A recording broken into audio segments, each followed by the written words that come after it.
Google plans to run a fiber optic cable from Kenya to Australia. Samsung requires independent repair shops to rat on its customers using aftermarket parts. And the Robocaller behind Biden deepfakes is facing charges and a hefty FCC fine. It's Friday, May 24th, and this is Engadget News.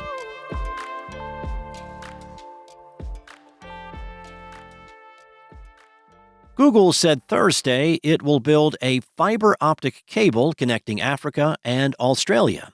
One end of the cable will start in Kenya and pass through Uganda, Rwanda, the Democratic Republic of the Congo, Zambia, Zimbabwe, and South Africa, with access points for the countries, before crossing the Indian Ocean to Australia.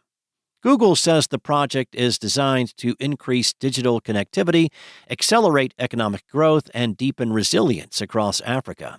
In addition to the cable itself, the company says it will work with the Kenyan government to boost cybersecurity, data-driven innovation, digital upskilling, and responsibly and safely deploying AI. Google already has a private undersea cable running between Portugal and South Africa, with pit stops in other nations.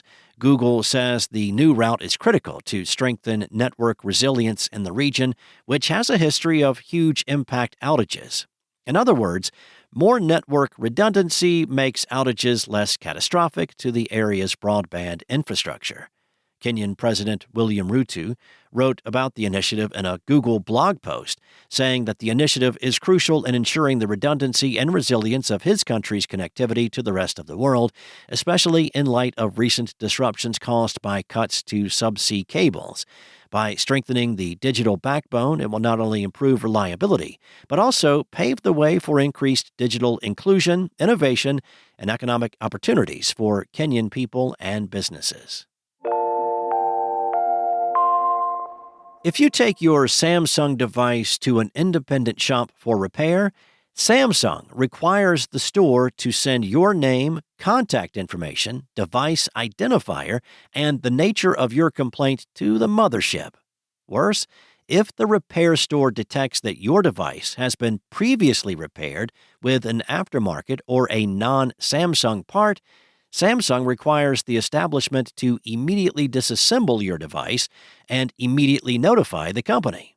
These details were revealed thanks to 404 Media, which obtained a contract that Samsung requires all independent repair stores to sign in exchange for selling them genuine repair parts.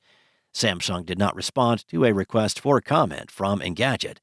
Samsung's contract is troubling.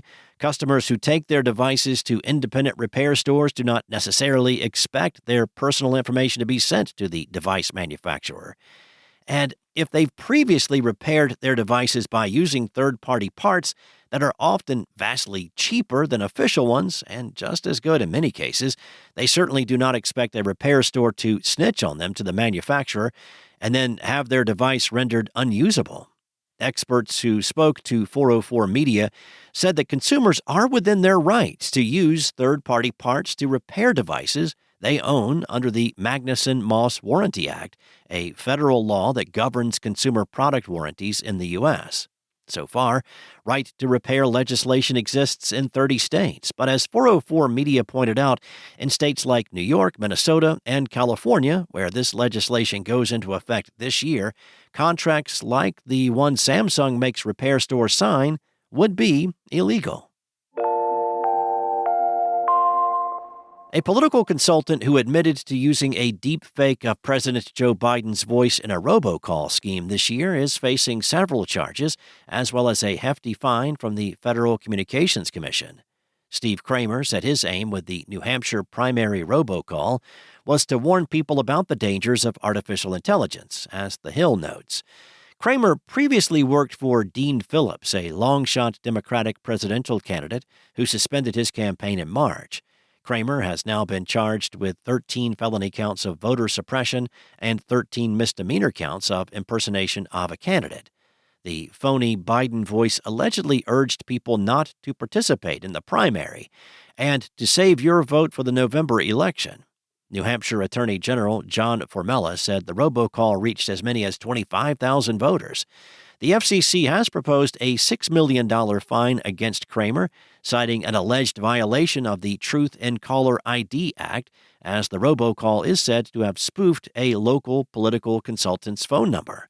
The agency also proposed a $2 million fine against Lingo Telecom, the telecom carrier that operated the phone lines, for allegedly violating caller ID authentication rules.